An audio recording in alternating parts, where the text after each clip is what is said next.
ஈரானோட parliament ஸ்பீக்கரான கேலிபாஃப் அவர்கள் தொடர்ந்து அமெரிக்காவை ட்ரால் பண்ணக்கூடிய வேலைகள்ல இறங்கியிருக்காரு. ஸோ இப்போ என்ன ட்ரால் பண்ணிக்கிறாரு அப்படின்னா, அமெரிக்காவோட நியூயார்க்ல இருந்து மேற்கு கரை வரைக்கும் வந்து பாத்தீங்கன்னா ஒரு லைனை வரைஞ்சுக்கணும். இன்னொன்னு லாஸ் ஏஞ்சல்ஸ்ல இருந்து வந்து பாத்தீங்கன்னா கிழக்கு கரை வரைக்கும் ஒரு லைனை வரைஞ்சுக்கணும். இப்ப ரெண்டையும் சேர்த்து பாத்தீங்கன்னா 7755 கிலோமீட்டர். ஆனா இது கூட இன்னொரு 1000 கிலோமீட்டர் சேர்த்துனாதான் 1000 கிலோமீட்டர் சேர்த்துனாதான் ஈரானோட டோட்டல் பார்டரு. அதாவது ஈரானோட பார்டர்ஸ் வந்து பாத்தீங்கன்னா பெருசு அப்படிங்கறது வந்து பாத்தீங்கன்னா காட்டுறாங்க. எந்த அளவுக்கு பெருசு அப்படிங்கறத சொல்லி காட்டுறாரு. குட் லக்ங்க, எங்க நாட்டை பிளாக்கேட் பண்ணிக்கிறீங்களா, குட் லக் அப்படிங்கிறது போல அவர் தரப்பு சொல்லிக்கிறார். காரணம் என்ன அப்படின்னா, பாகிஸ்தான் ஈரானோட பார்டர்ல வந்து பாத்தீங்கன்னா ஒரு பெரும் படை நிக்குது. பெரும் படை வந்து பாத்தீங்கன்னா அந்த பார்டர்ல நின்றுட்டு இருக்கு.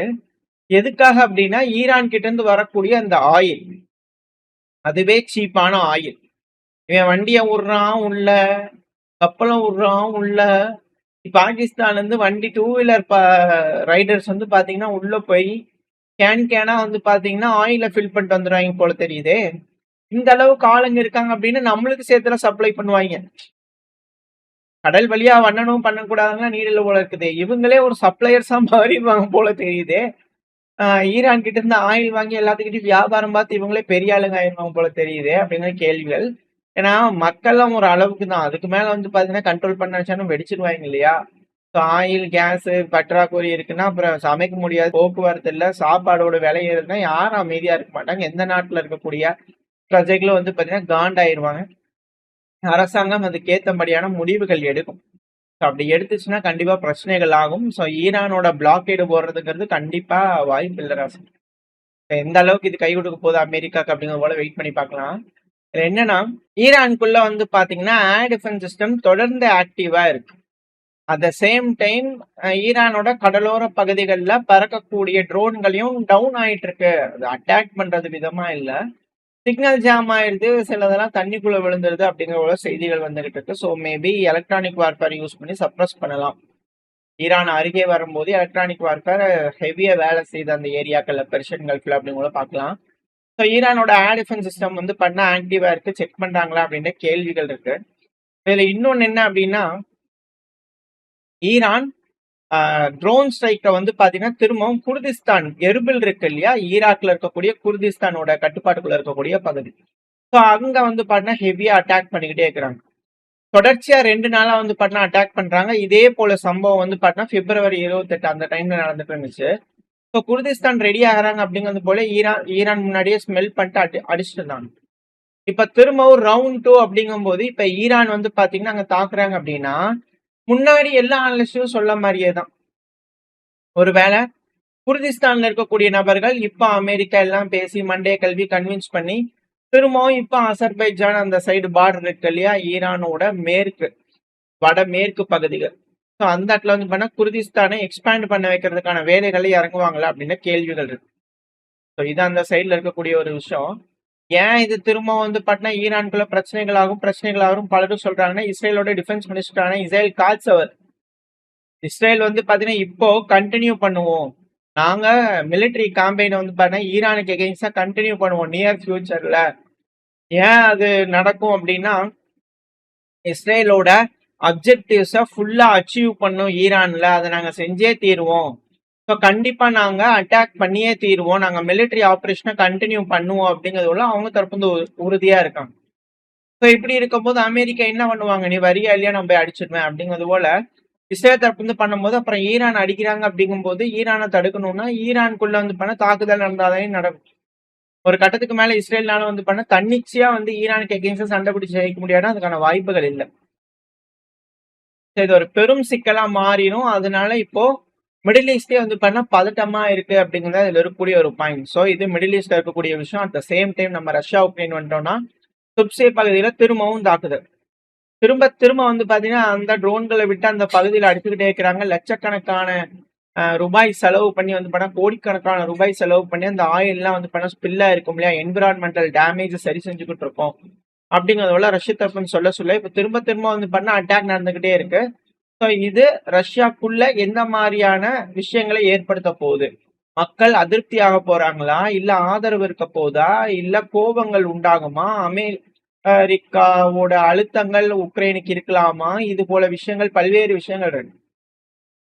ஸோ இங்கேயும் வந்து பாத்தீங்கன்னா எஸ்கலேஷனோட உச்சகட்டத்துல இருக்கு. ஏன்னா ட்ரம்ப் அவர்கள் வந்து பாத்தீங்கன்னா ரஷ்ய அதிபர் விளாடிமிர் புட்டின் அவர்கள் கிட்ட பேசுறதுக்கு முன்னாடி தான் உக்ரைன் இது போல ஹெவியா ஸ்ட்ரைக் பண்றாங்க.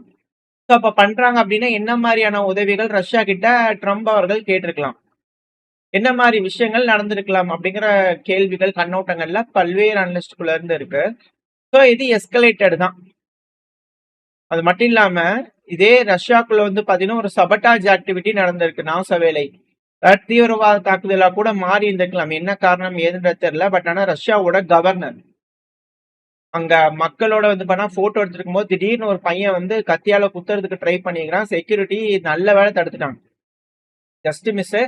டென்னிஸ் பால்சார் அவர்கள் வந்து பாத்தீங்கன்னா ஜஸ்ட் மிஸ் தப்பிச்சிருக்கிறாங்க. யெகெயின்ஸ்பர்க் இருக்கு இல்லையா ரஷ்யால. ஸோ அதோட கவர்னர் வந்து பாத்தீங்கன்னா ஜஸ்ட் மிஸ்ல வந்து பாத்தீங்கன்னா மே டே ரேலியில வந்து பாத்தீங்கன்னா ஸ்டார்ட் ஆகிறதுக்கு முன்னாடி மக்கள் கூட நின்று போட்டோ எடுக்கலாம் நின்றுட்டு இருக்கும் போது போட்டோ செக்ஷன்ல ஒரு நபர் கத்திட்டு வந்து குத்த வந்துட்டாங்க. ஜஸ்ட் மிஸ்ல வந்து பண்ண தப்பிச்சிருக்கோம். ஸோ இது போல அசம்பாவிதங்கள் தொடர்ந்து ரஷ்யாக்குள்ள நடந்துட்டு இருக்கு. இது எப்படி ரஷ்யா ஹேண்டில் பண்ண போறாங்க அப்படிங்கிற விஷயங்கள் இருக்கு. இதுக்கப்புறம் எந்த மாதிரியான பதில் அடிகள் உக்ரைனுக்குள்ள இருக்கு? இப்ப திரும்ப ஒரு 60 ட்ரோனு 80 ட்ரோன் அப்படிங்கிற ஒரு விஷயங்கள் வருது. திரும்ப லார்ஜ் ஸ்கேல் அட்டாக் ரஷ்யா உக்ரைனுக்குள்ள பண்ணிக்கிட்டு இருக்காங்க. அது ஒரு சைடு. பட் இருந்தாலும் ரஷ்யாக்குள்ள நடக்கக்கூடிய தாக்குதல்களை எப்படி தடுப்பாங்க? ஏன்னா ஆயில் அப்படிங்கிறது ரொம்ப முக்கியம். பிரிக்ஸ் நாடுகள் ரஷ்யாவோட நட்பு நாடுகளுக்கு ரொம்ப முக்கியம்.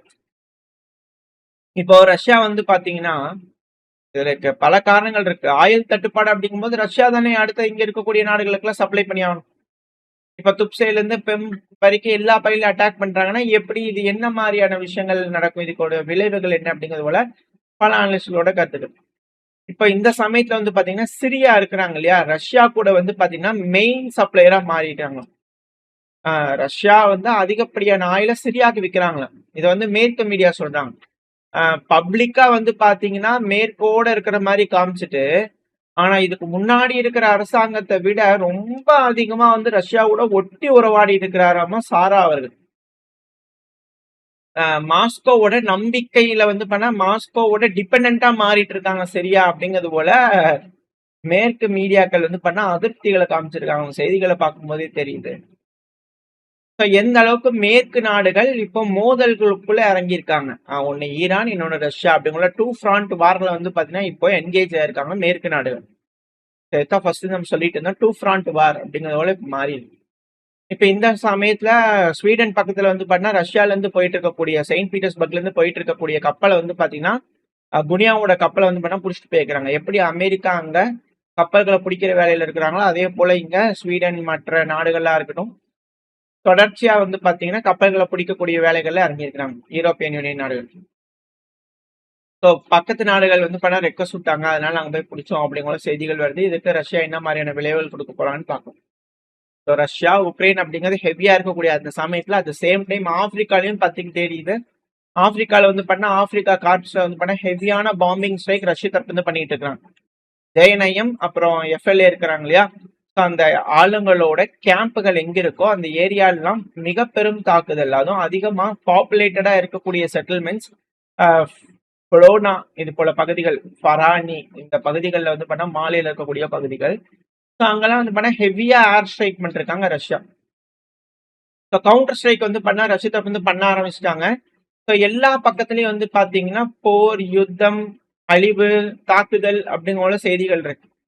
ஸோ எந்த ஒரு டைம்ல தலைவர்கள் உட்காந்து பேசுவாங்க, இனி எத்தனை நாளைக்கு இது போல விஷயங்கள் நடக்க போகுது அப்படிங்கிறது தெரியல.